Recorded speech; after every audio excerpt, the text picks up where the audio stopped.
Hello everyone, welcome to Rogue Logic. Today is August 6th, 2022, and today my video is not going to be focused around or have anything to do with recuperation from cancer or anything of that nature. Today I really have to make another video that speaks to the divisiveness of what's happening in our country today. I want to give a short background here and see if it resonates with anyone.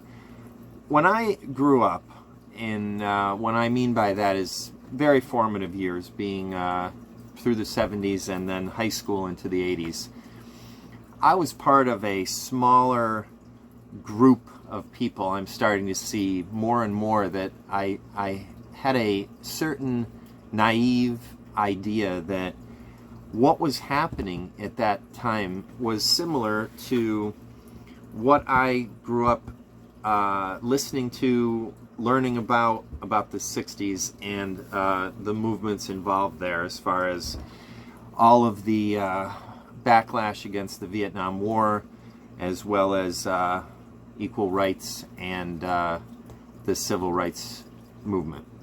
So in the 80s, you know, we saw so many things happening that seemed positive and seemed to promote the idea, or maybe the ideal, of democracy throughout the world. You saw the fall of the Soviet Union, you know, the destruction of the Berlin Wall, and you just, overall, it just seemed as if things were improving. And again, I look back now and I'm sure there was a certain naive side to my thinking then, because I just didn't realize that anything like what's happening now could even possibly happen.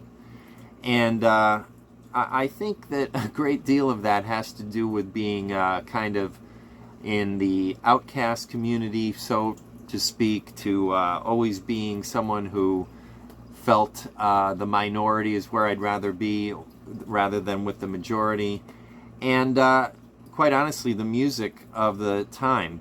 I enjoy many genres of music, but my favorite of all, of course, is the alternative music of the 1980s and late 70s, early 90s, that really just was really just a huge change. And a lot of these bands had what was behind them was social justice of a sort, and change, and inclusive ideas about everyone. So, you know, obviously the big ones of U2 and Big Country, and these influenced me at the time. And as a younger man, I was very idealistic.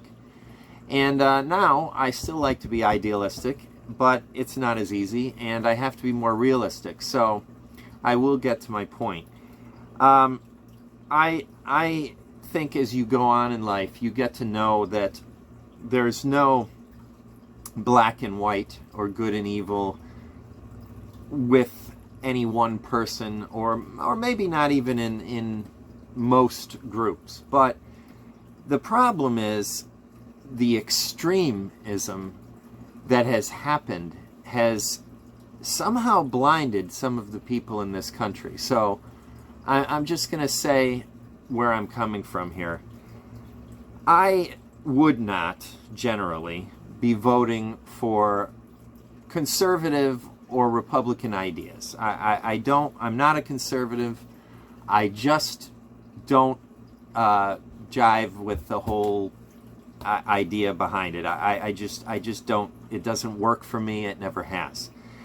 That being said, there are a lot of really good people that I know that have a good moral compass, and their ideas are, I don't agree with all of them, but that never was to the extreme levels that we're dealing with now. Now, I don't want this to be my or people to jump to the next conclusion that they always do, which means that I think anything on the far left side is okay and good to go. I don't.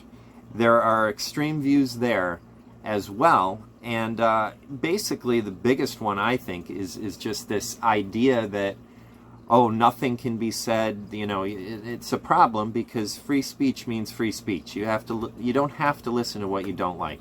But here's the issue. That is not a problem like the far right is now a problem, where we have lived through an attempted coup on our democratic republic.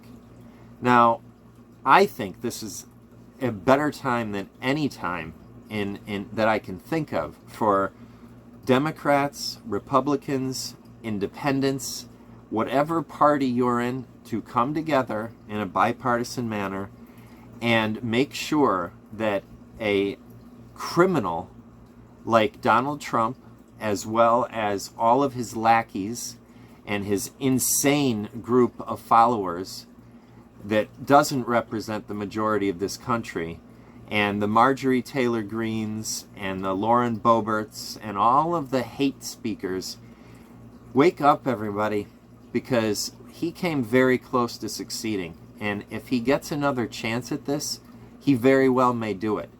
Now, I think that everyone across the spectrum, except extremists, can believe that this country is founded on the idea that no one is above the law.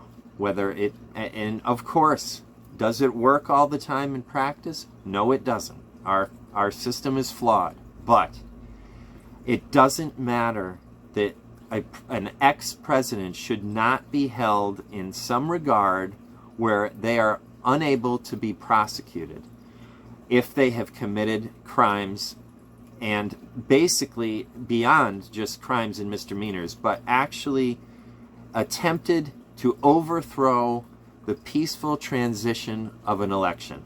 You don't have to like Joe Biden. It doesn't matter. It's when someone is elected in this country that is one of the very foundations of what we have, and we have blatantly seen more than enough evidence, and more is coming out of what happened, the intentions of the people behind it, the puppet masters that also help him out, and the other people who allow his behavior to go basically unchecked. Now, I'm not saying there aren't people who haven't tried, and they are trying, and good for them. But let's all get back to some kind of civility, some kind of common sense, and yes, some kind of logic, because it's not something that you want to see happen.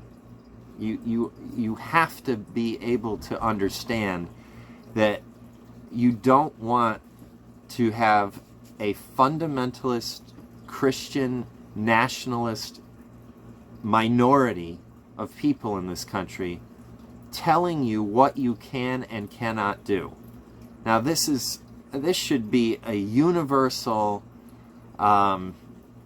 idea from conservatives, from progressives, liberals, Democrats, independents, Republicans. I mean, right across the spectrum here. I don't understand how we can't get back to that. That's all I think is needed here. So to my friends who I know are very conservative and Republican, whom I have some of, please think about what I'm saying. I'm not going to one side and just making a decision. I'm actually deciding that let's think about things logically about what happened, and never let something like that happen again.